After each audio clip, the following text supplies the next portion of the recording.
That's right. We're right here this afternoon. We've got Penny on the screen, and she wants to know what the heck's going on this afternoon. She thinks that life should be different, but we have a very interesting interview for you today. I'm Ann Eller, and we're going to be talking with Danny Vaughn. He is an exhibit designer and a visual storyteller. How about that? He works with the Greenwood Museum. He is just, I would say, in the continuing evolvement of the road to the revolution right here in the upstate from Greenwood, South Carolina. He is working on this exhibit. He has worked at some of the most fantastic places, and I hope I get him to tell a few stories here today. The National Archives, the Department of Defense, the U.S. Army, and U.S. Space Force. Yes, he's worked for Space Force. They shipped him into outer space and let him come back. Hey, Danny, how you doing here today? I'm doing well. How are you? I'm really great. This is going to be a fascinating interview. I got to ask you, where did you grow up? I grew up all over the East Coast. I was born in Virginia and moved North Carolina, South Carolina, Maryland, Pennsylvania. And then went to college in Detroit. Well, you've been around. You could use that Johnny Cash song, I've been around. I've been around. Yes, that's true. Yes. Yeah. So what did you study at school in Detroit? So in Detroit, I studied illustration and painting. So my degree's in illustration. My first degree is actually in biology. So I'd originally planned on being a biologist and a genetics engineer. But then after I graduated from college, I went on a 2-week vacation to Germany, and I ended up staying for 8.5 years. How'd you manage that? Did you have a visa that ran out or something there, Danny? Why'd you do that? Yeah, it's funny about that. I did. I ended up getting a visa and staying. I ended up stumbling into my first government job while I was overseas. And that actually... What did you do?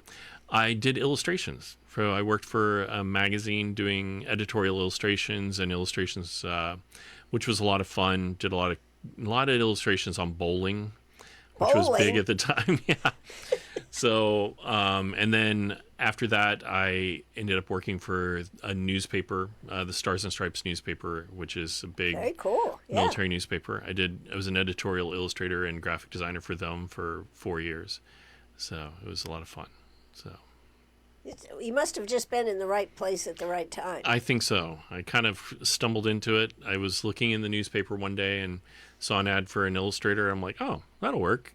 I applied for it, and I drove up to Hanau, which was about a 3-hour drive, and showed them my portfolio from my senior show, and ended up getting the job. So that's pretty amazing. It was fun. I wonder, how long ago was that? That was 1996. So I wonder if in today's world, if you could do that. I still think there's possibilities. As a matter of fact, I actually hired someone who was in a very similar place before I left Germany. Really? And she just happened to be a 3D animator and a UX UI designer. And she was there because her husband was writing a book. And so it just stumbled into it, had no association with the military at that time. Right. Was able to bring her on board, as a local hire, which was really good. That's so interesting.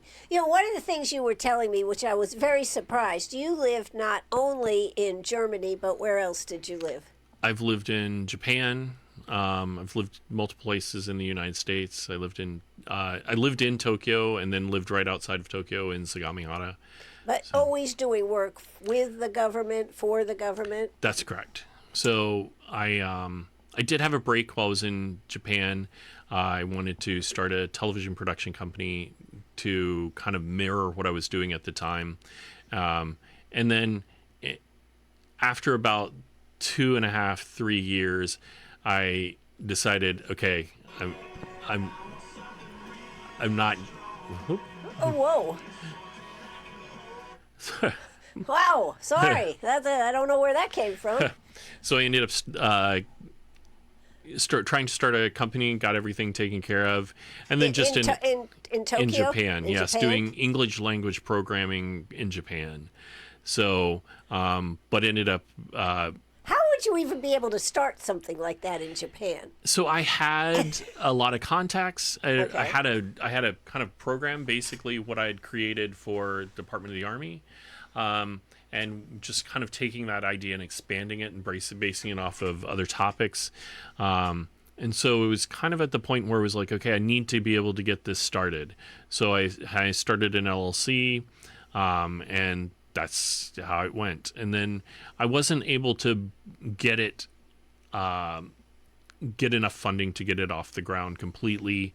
And so after 2 years, I decided, okay, I need to go and get a job again. And yeah, so Gotta get a job, get a job, yeah. exactly. So I ended up going back to the National Archives at that point.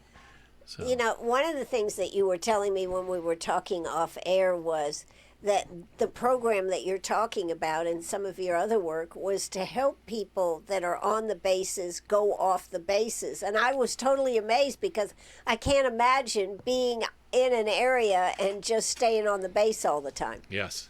So it was interesting because especially in Japan where everything is incredibly foreign, especially when you first get there, everything is kind of the exact opposite. We had a lot of issues of people being afraid to travel because they couldn't read the signs, and a lot of people don't speak English. So we created a TV show where we took them station by station over a period of a couple of years, and they would travel and they'd see the sites through their TV, and then they'd go out and say, we talk about festivals that were coming up and encourage people to go there. And we got a lot of good feedback over that. And since it was broadcast in all over mainland Japan and Okinawa and then part of Korea, we were able to get travel a lot of places and do a lot of things. Now, like was this that. in English? It was in English. Well, it was in English and Japanese because my staff there was Japanese, and then I had one other English speaker, or two other English speakers, or two non-Japanese staff members. So, but we produced the show, and then we traveled different places, and so it was great. That was cool. Yeah. That was cool. But and how did it work? Did people say I can do this? They did. We got a lot of great feedback on it. One of the things about it is I was the host of the show. Myself and one of my best friends, we were the hosts of the show.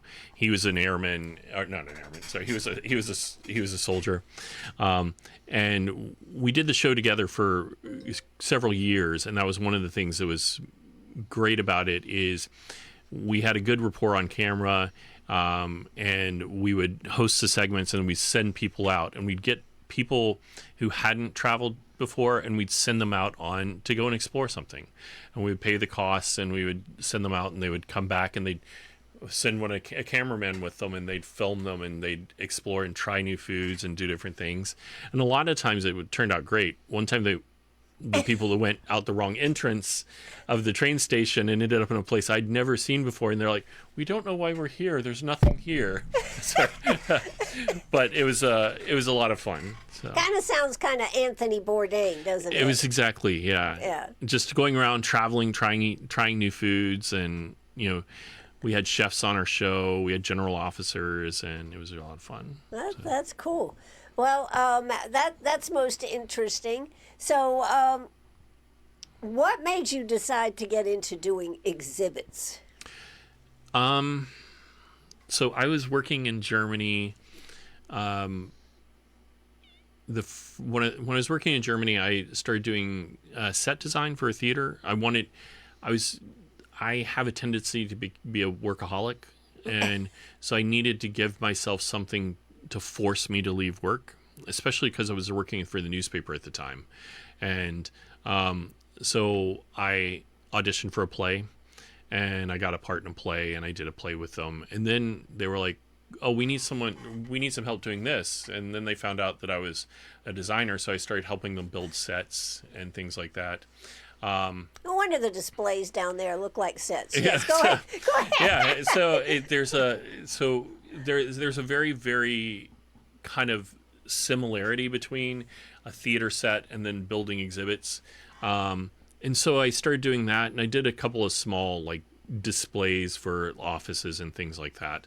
And then when I saw the opportunity the Pentagon was hiring, after 9/11, they were hiring a curator to gather their collection and manage all the exhibits in the Pentagon. And that was something that they didn't realize they needed until 9/11, because there were over 125 exhibits within the Pentagon. And they were just kind of in the hallways. And so people walked by them every day, and the tour guides walked on by all these things. But after 9/11, they lost a lot of things that they had on loans from museums and different things like that. But there was no one really in control of it, because some things had been out there for 40 years. Right. And so I went into the interview and, just enjoyed it. My phone went off during the interview and it started playing Brick House. And it was just a really great experience in building and telling those different stories, and then finding all these, working with museums in the DC area to reinitiate loans. And I got to explore these amazing art collections there as a curator, because the Pentagon had an amazing collection, but also like being able to have access to the behind the scenes of different things. And so it was just a great learning experience to be working there, and then doing these $1 million exhibits, and putting them together and working on the contracts and writing them so that they were ironclad, and just doing that kind of thing. Now, you were there after 9/11. That's right. I was. We were discussing this yesterday. I think I was there from 2003, 2002. It was about a year after 9/11 is when they decided they needed this position, because they were getting ready to open the first wing that was renovated when I arrived. So we were putting exhibits into that new space. So did they have anything that was from the crash? So many things. So many things. Yes, there was a lot of things, and it was very interesting because my job was to keep this was during that war, and so my job was to keep 9/11's impact in the face of everyone there the whole time. Make sure that it was constantly on display, constantly being seen. Lest we forget. Well, but the thing about it is, all the people that experienced that didn't want to have it constantly being reminded, right, of it. And so it's playing this very thin line of putting it in places where the tour guides could bring them to see these collections and see these things that had real heft and impact, but not being insensitive to the people that had to walk by it every day. Right. So it was kind of an interesting balance there. So. What was the most interesting artifact, we'll use the word artifact, that you ever saw? About 9/11? About anything. It could be about 9/11, could be about something else, or one of each. One from 9/11 and one from something else.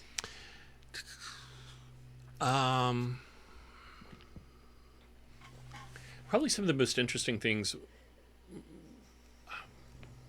It's kind of sad. We had a section of the World Trade Center. Mm-hmm. After the World Trade Center, there was an organization that cut sections of the concrete into blocks of compressed everything, all the floors compressed down, and we had that on display for a while. And just knowing that there's a lot of things in between these pieces of rubble that people lost, because it was the size of your desk, an 8-foot by 4-foot slab of concrete that was right, that was just compressed layer after layer coming down. Yeah, it was a very interesting thing, because it was just sediment at that point, But kind of would be like finding fossils, right? I mean, exactly. If you consider it coming together like that, who knows what could be in there, right? Exactly. Yeah, and that was kind of the thing about it that made it one of the most interesting artifacts, but also one of the most powerful ones to me, because all these people lost their lives in that moment, and this was a capsule that included their life. It's like a time capsule. Yes. Exactly. That couldn't be recovered because it had been compressed so much. So. One of my favorite places to go when the museum was there. Mm-hmm. Did you ever go to the museum? I did, yes. It was fantastic. I thought it was fantastic. I mean, they had a helicopter sitting inside that place. Yes. Yeah. And the Berlin Wall, and a beam from the World Trade Center. Yeah. We had sections of the Berlin Wall at the Pentagon as well. But our collection was kind of very eclectic. We had the pen that ended World War II. Really? That signed the documents to end World War II. And it was a very cool experience. You don't think about the Pentagon as a place to visit. Oh. You were talking about tours. All the times I was in Washington, D.C., I never went to the Pentagon. Exactly. And it's such an incredible collection of military history. So that's cool. I'll have to go there It's a very, very interesting place. And, I got to meet code talkers while I was there. Code talkers? Yes. So I got to meet, I did a collection. I was doing some research for something online, and it was on the Medal of Honor. And there was a series called Portraits of Valor. And it was every living Medal of Honor winner at that time. Wow. Or recently deceased. And it was 125 portraits. And so I reached out to the photographer, and I said, I would love to showcase this at the Pentagon. And he went out and he got someone to donate a collection to the Pentagon. And I had the whole exhibit over 5 floors. So from the top floor to the bottom, you saw all these Medal of Honor winners. Or you're not really a winner for Medal of Honor, but recipient, yes. Yes. And it was just such an interesting display to see all these people, and I got to meet several of the people. I got to meet. Did they have a reception? They did have a reception, and it was very, very cool. So I got to meet Gail Halvorson. I got to meet him 3 times in my life. Gail Halvorson was the candy bomber during World War II. He dropped chocolate bars across Berlin to children, and he dropped Hershey bars and things like that, and he made these little parachutes. And I got to meet him 3 times. He made little parachutes to send the candy down with? I have not heard this story, so this is fascinating. So he would sit in his barracks at night, and he would tie little parachutes, and he'd drop candy bars out of the windows of the bombers. So they wouldn't get broken going down. Exactly. They would just glide down. And the kids could see them falling, and they'd be able to... Oh, my God. That's fabulous. Such a great story. And so when I was in Germany the first time, it was the anniversary of the Berlin airlift, and I'd done all these illustrations on the Berlin airlift. And then when I was at the Pentagon, I was like, well, the Berlin airlift is one of the first major, all forces, things. And so we did a section on the Berlin airlift, and I reached out to Mr. Halvorson, and I said, hey, can I get one of your parachutes? And so he made us one for the exhibit. For a candy bar? For a candy bar. Yeah, we had a replica of that Hershey bar at that time, and we have that on display there. It was a very cool experience, and then I got to meet him again. So wow, it's very cool. Things like that. In your life. To be able to have those stories and to be able to have come in contact with people like that, what a blessing. Yes, exactly. Yeah. And I'll bet, though, at the time, did you actually think, oh, my God, this is most fantastic, or did you just go, oh, part of the job, just keep moving? No, I've only had one of those experiences once. And this will make me sound very dumb. Okay.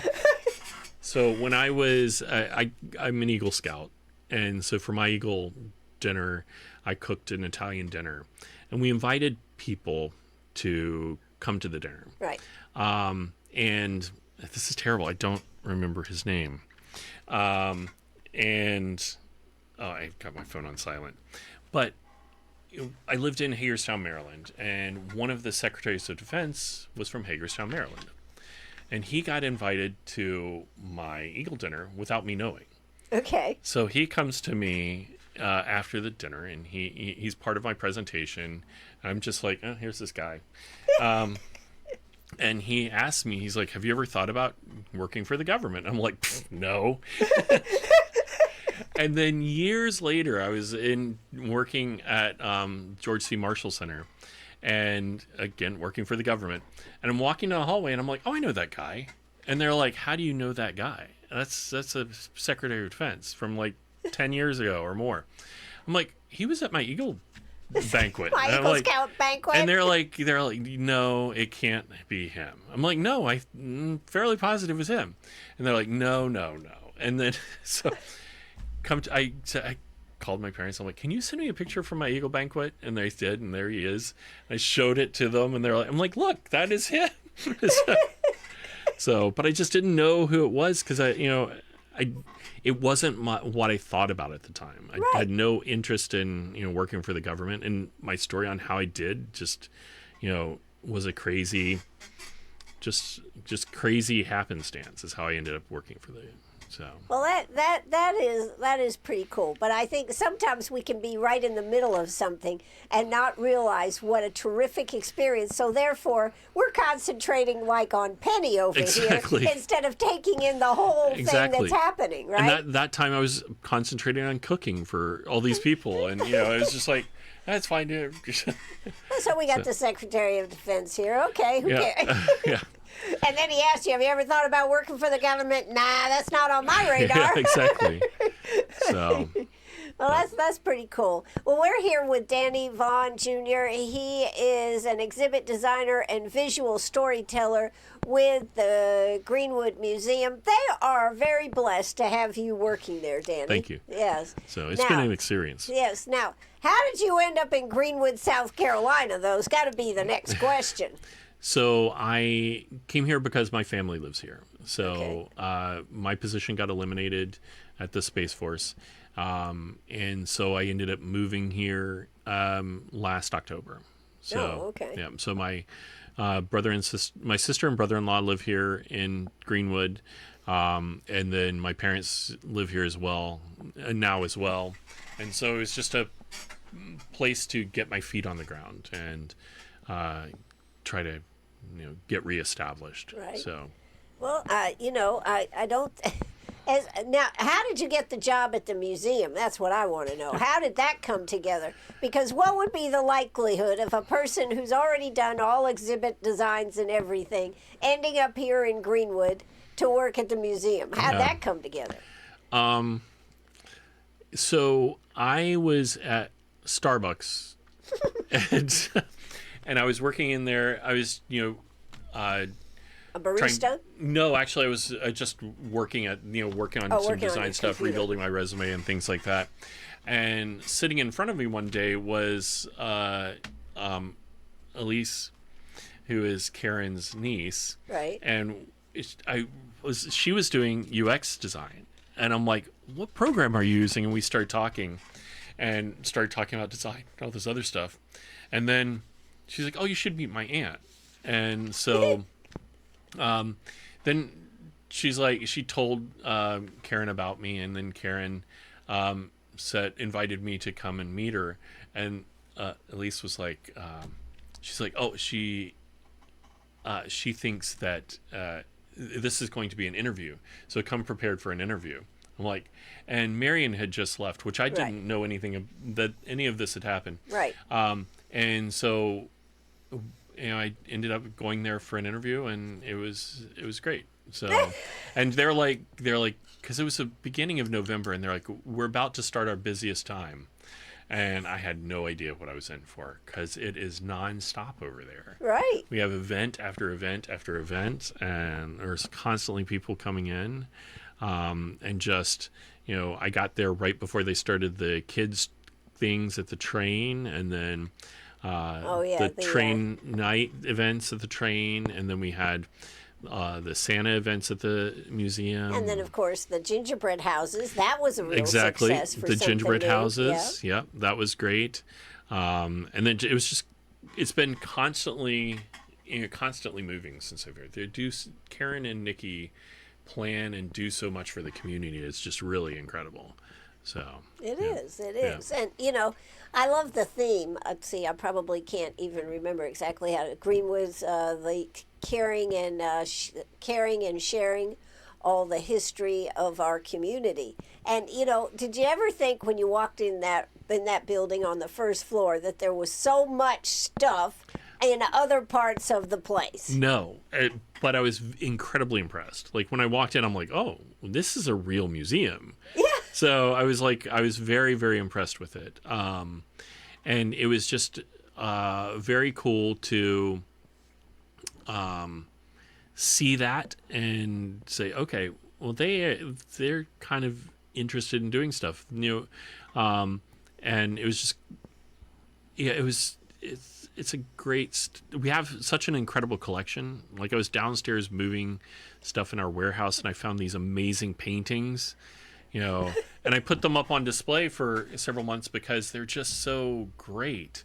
And those are the small paintings, and they're 6 foot by 4 foot paintings. We have some that are 8 by 10s and just gigantic paintings. They were too big to get in the elevator. Wow. So that's cool. Yeah. And we have about 12 of them. So it's just, it is neat to see things and to see history and to see what was popular, right? Back in the day. Yes. Yeah. And so that's really cool. So now let's take a quick break. We'll be right back. We're going to play a few ads here, and we may even play the Road to the Revolution. I've got a new clip that I think you might be like to hear. So let's see if we can pull that up. We'll be right back. My very special guest today, Danny Vaughn, Jr. He is with the Greenwood Museum. He's an exhibit designer and visual storyteller. And as you can see, we've been telling some great stories here today. So don't go away. We'll be right back. This is WCRS Radio. Take it away. Number 2. Revolutionary moment. As America celebrates its 250th birthday, let's meet 4 South Carolinians who helped change the course of history. They were Thomas Haywood Jr., Thomas Lynch Jr., Arthur Middleton, and Edward Rutledge. They were among the 56 men who signed the Declaration of Independence, pledging their lives, their fortunes, and their sacred honor for American liberty. But signing the Declaration wasn't simply adding their names to a document.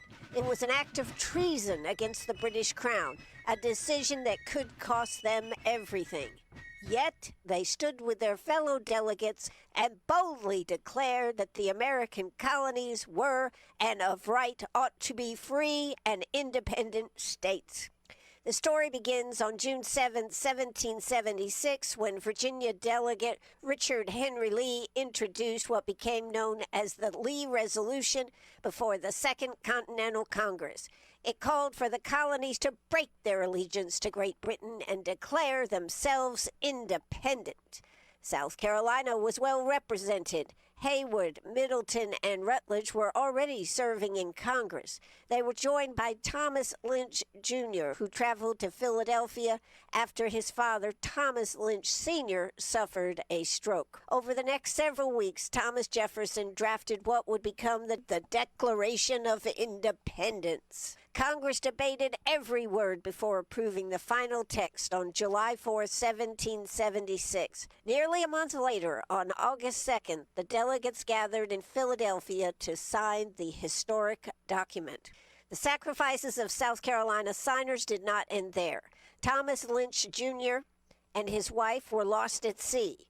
During the British siege of Charleston in 1780, Haywood, Middleton, and Rutledge were captured and imprisoned in St. Augustine, Florida. They remained prisoners until they were exchanged in July of 1781. After the war, they returned home to help rebuild both South Carolina and the young nation they had risked everything to create. Rutledge later became governor of South Carolina. Their signatures on the Declaration were more than ink on parchment. They were promises of courage, sacrifice, and an unwavering belief that freedom was worth the cost. And 250 years later, the legacy of South Carolina's four signers continues to remind us that the birth of our nation was shaped by ordinary men who made extraordinary choices. This is WCRS Radio, sharing the voice of 1776, brought to you by WCRS Radio and the Issaquena Chapter, Daughters of the American Revolution.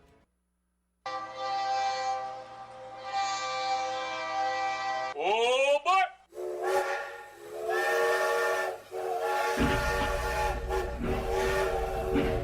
The Greenwood Railroad Historic Center opens Saturdays 10 to 4. Tickets $10 for adults, $5 for children 4 to 12, free under 3. Need a different day? Call 864-229-7093 to arrange for a private personal tours. Local, fun, and educational at the Greenwood Railroad Historic Center, 906 South Main Street, Greenwood. Self Regional Healthcare is currently hiring for clinical and support staff positions. At Self Regional, we strive to create the best experience for our patients and our team members. We offer flexible schedules, competitive pay, and generous benefits in an environment that is supportive of your individual needs. Come see what makes Self Regional a great place to work. View our current job openings at selfregional.org/careers. The road to the revolution in the upstate. See how our county survived and thrived during revolutionary times. Excellent opportunity to see history up close at the Greenwood Museum. Many children activities, lectures, and even a kids' day at the Greenwood Museum. Stop in Wednesday through Saturday, 10 to 5. Experience an ever-changing exhibit at the Greenwood Museum. Remember, the Greenwood Museum, dedicated to sharing, saving, and celebrating Greenwood history. Brought to you by the museum and the Greenwood County 250 Coalition.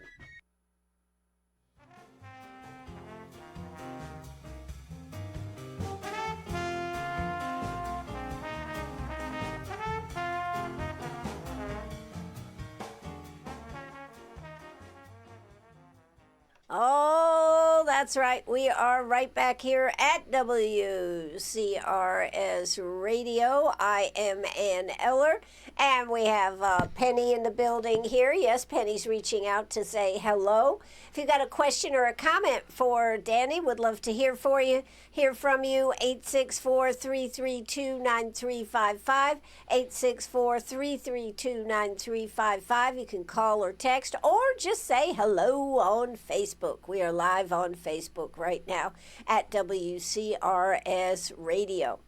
So, we're talking with Danny. We're talking about his road to Greenwood. And here we are at the road to Greenwood. And he gets here in November. And it's really good he showed up, because what kind of an exhibit did they want? So they said, well, it's the 250th anniversary of the United States, and we have this exhibit that we have to get designed and built. And so that's the number one priority. So I started doing research then and just started trying to figure out how to focus it on the upstate and people of South Carolina, and then just be able to tell a story that's going to engage people and get them involved.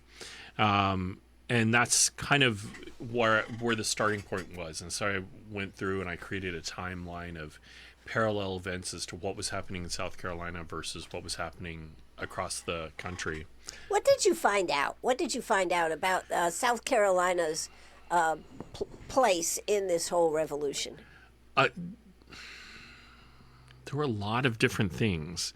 It was just South Carolina played such a key part in the Revolutionary War, but we only hear about Boston. Right, yeah, the Tea Party in Boston. The Boston Tea Party, but the Charleston Tea Party happened before that. And, there was a whole... But they didn't destroy the tea. They just took the tea and then resold it to buy ammunition, which was... I think we were much smarter, yes. there's all sorts of different things, and there's a lots of parallels. So you had, Francis Salvador, who is the Paul Revere of, the South. Right. But there were so many people that made rides like that to save their towns and different. And even young children were doing this exactly, too. Yeah. You had lots of young girls who did that, and you have these great stories. I'm sorry, I just forgotten the names of the.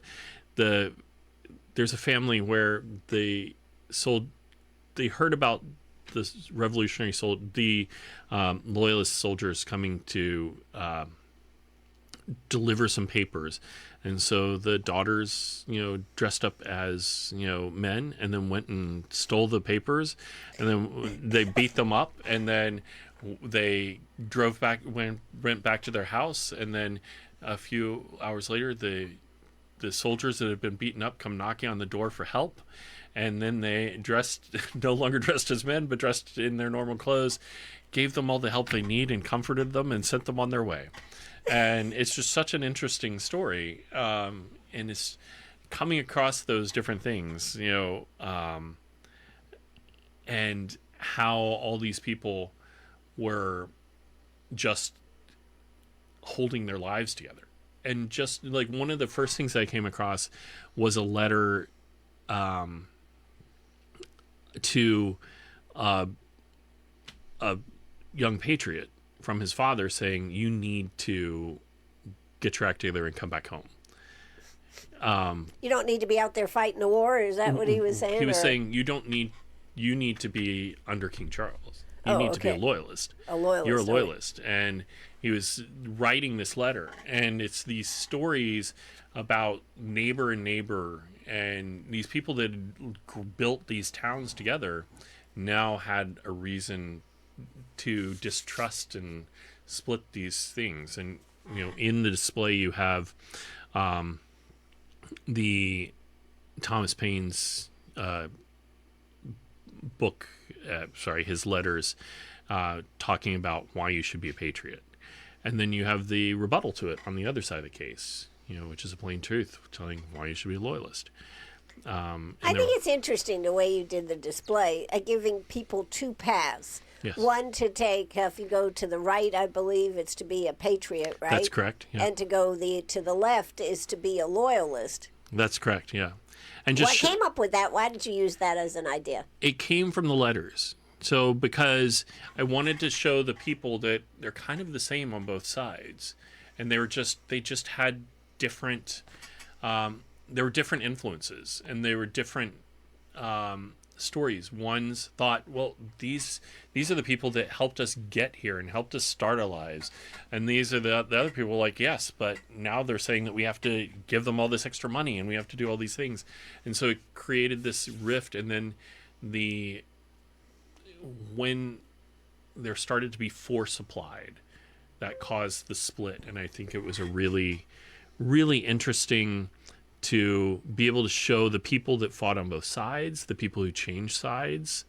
Boston King, he was a slave here in South Carolina, and he escaped slavery, and he became a loyalist. And then after that, he became a preacher. And he became a Methodist preacher and wrote about his experiences. So there's a panel on Boston King there, and it's just, he's got such an interesting... That is fascinating. Yes. And it was a lot of those kinds of stories that, these people that were in the war, that their lives would have taken such different paths. And the idea that we need to stand up and create a new country for ourselves and be separate from all these other influences, because they've brought all of these other influences together. All that, South Carolina was Scottish and German and all these things. Right. And they decided that, we want to create something new. And so they got together, all these people from all these different countries and influences all came together as one and built something great. And it was just such an interesting story to tell. So, I'm thinking out loud here with you now. But, it would be very cool to have a living living history to have actors at the museum tell the stories and have several quote performances. It would. It would be really great, and maybe that's something that we can do because as the exhibit goes on, is to have different people. Because I would love to hear about Jane Thomas Black's story because she's just crazy. Right. So much fun. And it would really bring the history to life for people, Exactly. If you just were at your station, shall we say, Right. and when people come, you kind of come to life and you talk about the events, or you're sitting in a rocking chair or something like that. Right. And I think like with the fort that I have Yes. that I built is you look through the window and you're spying on a meeting of the loyalists who are waiting, for their reinforcements. Right. And as they're talking, they hear you, and one of them goes to check the window to make sure that they're not being spied upon because they've heard something. Yeah, that's great. Yeah. So, and that's kind of what I wanted I wanted it to be a look into, the past through that point. And so, I was lucky to have like several people come. Eric and there were several of them. Eric and William, and then Yeah. Frank all came in. So it was really So this exhibit now, I think people need to understand that this exhibit is a evolving exhibit. That's it's correct. not a static. If you go there once and you see it once, you can't say, okay, I've seen it, I'm done. Exactly. And why is that? so because first off, there's so many stories to tell, and it was built in a way that, we could talk about, just the women that did this for Women's History Month. The women, yes. yes. Exactly.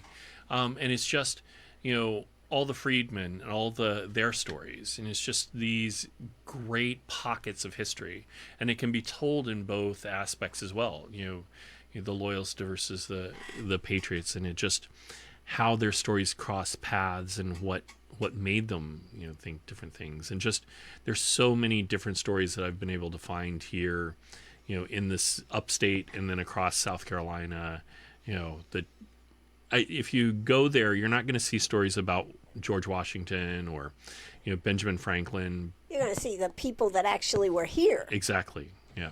I guess you could do videos of them too, and Yeah. do a video thing, and you press a button and you see it. But it would be cool to have the people dressed in costume It really actually would. sitting there. Yeah. Yes. That would be great. We'll have to see if we can get some reenactors to do Yeah. that. So that they could be actors. One of the things, I don't know if you know this, but let's see, Margie Blaylock does a group tour of on Halloween, on the ghost stories for the different areas, and they have actors that act out the parts of these people as you're going around town. It's very cool. I cannot wait. I want to do that. That sounds great. And Yes. but it's because one of my ideas was for the month of October is take all the Revolutionary ghost stories and incorporate those into the exhibit. So you go through and you're hearing these ghost stories or seeing these ghost stories and have the different ghosts. Well, you need to talk to Margie because she has collected. There's lots of stories about Uptown Greenwood. Whoa, that are real. Yeah. That are real. That sounds so that's good. cool. Yeah, That's sounds cool. great. Well, what has been what have you seen for the reaction from the people that have come to the exhibit? I think the most impressive thing is people are stopping and reading the stories that are on the panel. Because typically you go to a museum and I tried to keep everything under 300 words. So condensing those whole stories down to 300 words is a little difficult. There are two that I had to expand because their story was just a little bit too long, and I didn't want to reduce the impact. But people are taking the time to read the stories that are on the wall, and making comments like, "Oh, I really like how he's presented here. He's not presented as this evil jerk." He's not presented. I really like the way that this story was told. You really made these people kind of real, which I thought was really. That's a nice compliment. It's a very good compliment. And the fort, you got to talk about the fort. I mean, you were telling me about that. How did you make the fort now? So, well, I worked with Dave Thompson over at Help Around the Home. And so basically, I came up with the design and the ideas for it, and I ended up getting some wood and started some cypress wood, isn't it? Or it's cedar, actually. Cedar. So, and sorry. that Dave actually was able to get that, and we got that from. Oh, I'm sorry, I've forgotten the name of the company. But it's old. It's old. I mean, it's weathered anyways. Yes. Yes. But the cedar on the fort is just fantastic, and it smells so good. But the idea was you walk into this fort, and it's the reproduction of the Holmes Fort at Star Fort. Right. Is what it is. And so I went and photographed Holmes Fort, and I drew up the diagrams, and I built, put together a sketch of it, and then with Dave Thompson and his team, we were able to construct it and put this thing together, and it turned out fantastic. They did an amazing job. Yeah, but what's the orange stuff there now? Is that the mud, orange mud, the red mud? So the orange stuff is actually spray foam, and it's something that I was very concerned about until Eric came in. And Eric Williams, who was the ranger there, he's like, how did you match the clay color? I'm like, what are you talking about? I'm like, I haven't painted this yet. And he's like, but this looks just like the clay that they used in the thing. And it's odd because I went and I photographed the fort last week, actually. And it's very, very close to that orange, that clay mixture that they had. It's very close. I'm like, God, okay, well, because I was going to paint over it. I had there's a section on it where you can see where I started painting it. Right. 'Cause I painted the back behind where you can't see, and started painting this, and it just looks dull and gray. But the orange, I do kind of want to throw a tone on it just a little bit to knock it back just a bit. But you'd be surprised at how many people think that it's red clay from their yard. Right. I'm very surprised at how well that orange color, That's cool. Yeah. That is cool. It turned out really good. Yeah. So. Well, we are here with Danny Vaughn Jr. He is the set designer, exhibit designer, and storyteller right there at the Greenwood Museum. The museum is open. What are the hours of the museum? We're open Wednesday through Saturday from 10 a.m. until 5 p.m. So, and yeah. The whole upstairs is turned into the Road to the Revolution up there. Right. The main gallery space is the Road to the Revolution. And then we also have our gem and mineral room is back open again, and the animal area is back open. Now, you've gotten some new animals, I understand. We have. They will be coming upstairs soon. So we have a big lion. Yes. We have an alligator. We have a snowy owl. We've got to move some things around and to make the space for them. So we'll be making some changes up there this summer. That's a very popular exhibit. It is, and I think these we have. They're such good pieces that I think it'll make a great asset to the collection. So that's cool. Yeah. That's cool. Now, what other events are coming up? By the way, I've noticed when driving by uptown Greenwood how much down there at the Railroad Museum is coming along. It's coming along really well. Actually, we were just there yesterday talking about electricity. That's really coming along then, yeah. So, but it's I'm excited about that. That's going to be a really cool draw to it. To Greenwood, we're one of the few railroad museums a lot of railroad museums are running into issues with, because we don't have a passenger rail system in the U.S., people have lost interest in it. Right. And we're one of the few that is still engaging the community actively and getting people, even though we don't have a train ride, a working, operating train where you can take a trip.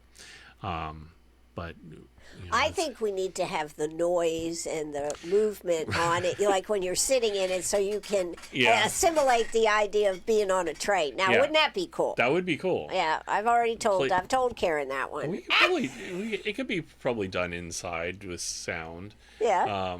But that is something that is an interesting experience. Well, my first week working at the museum, they were down at the train, and I had to call Karen. I'm like, hey, I've gotten complaints.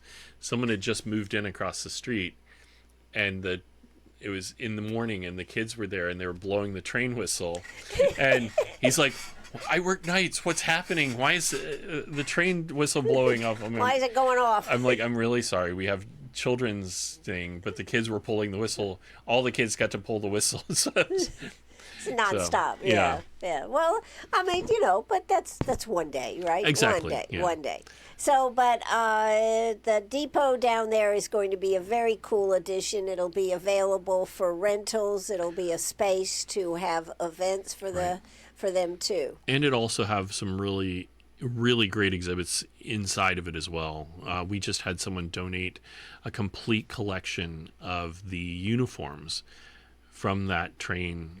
Oh my God! And How fabulous! it's really And amazing. are they in good shape? They're in very good shape. Wow. So we're excited to be able to put those on display. I'm very excited about some of the things that we'll be able to do in there. So Well, I am looking forward to that. Yeah. I'm looking forward to seeing what you come up to, and if there's something I can do to help get the word out on this. That's always what my pleasure is Yeah. to do. Well, thank you. What else would you like to we tell have us, the Danny? Princess Party coming up. Yes, we do. The With Princess a Tea real Party. princess carriage. Yes, that's correct. So the Princess Tea Party is on August 15th, 2026, and it's from 11 to 2. They're going to do two seatings, and it's going to the girls will come in and they'll dress up as princesses and they'll get their photos taken. They'll have a craft. They'll have and- tea. Yes. I haven't participated, so I So don't what know is exactly. going to be your role, Danny? I mean, I'm- you're such a small, petite guy. Yeah, I I mean, know, right?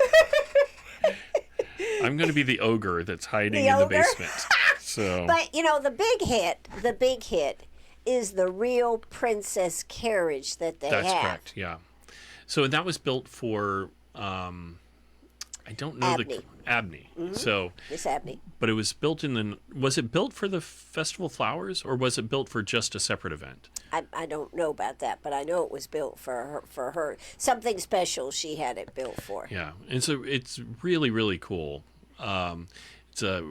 And it's been maintained so well over these years. And then I know that Marion had repainted it and got got it fixed up really nicely, and it's just a really exciting piece. Sure. So And who wouldn't want to be able to exactly, get their picture taken in the we have carriage? kids come in there all the time and want to take pictures next to it. So it's a really good exhibit. It's exciting things futuristically at the museum. The museum, there is no charge to go to the museum. Have you ever heard of anything so crazy? No. As a matter of fact, I'm kind of surprised it is a free museum, but it does so much. I love my office is right outside the train room, and so it's constantly being. There's lots of kids in there playing with the trains, and then lots of kids going upstairs and dressing, as patriots or loyalists and putting on the uniforms. And the other thing is, during the summer months, it's very cool. It is. It's very Comfortably cool and comfortable. cool of temperature. Yes. So please make sure you put the museum, if you've got friends and family coming, if you need a good place to go and visit with the kids, find an activity, all these things are happening. It really is a great place for saving, sharing, and bringing the history of Greenwood to our community. And this Road to the Revolution is an excellent program. It's only going to expand. Now, how long is this exhibit going to be up? Right now, we're scheduled up to be up until January. So, but we're working. It may go a little bit past that. So there'll be lots of opportunity to change it up and make it. And of course, Exactly. Christmas is coming. Great time. Got to be talking about what was happening at the Revolution during Christmas, right? Yeah. So we were talking about some of the things we were talking about is like different foods that were created during that time, and doing kinds of things that get people involved. We had the speaker series that was such a great impact for the community and a great impact for the museum. They kept expanding. The first one we had 25 people, and the next one had 50, and then it kept getting more and more. So that was really great to engage, and then engage with the topic of it, of what's, the 250th. Right. So it's an important piece of history. We've got to wind this up, but have you seen Young Washington yet? I have not seen Young Washington yet. How did you see it? Yes. Was it good? Yes, it's very good. Very good. It's very good. And I would highly recommend seeing it.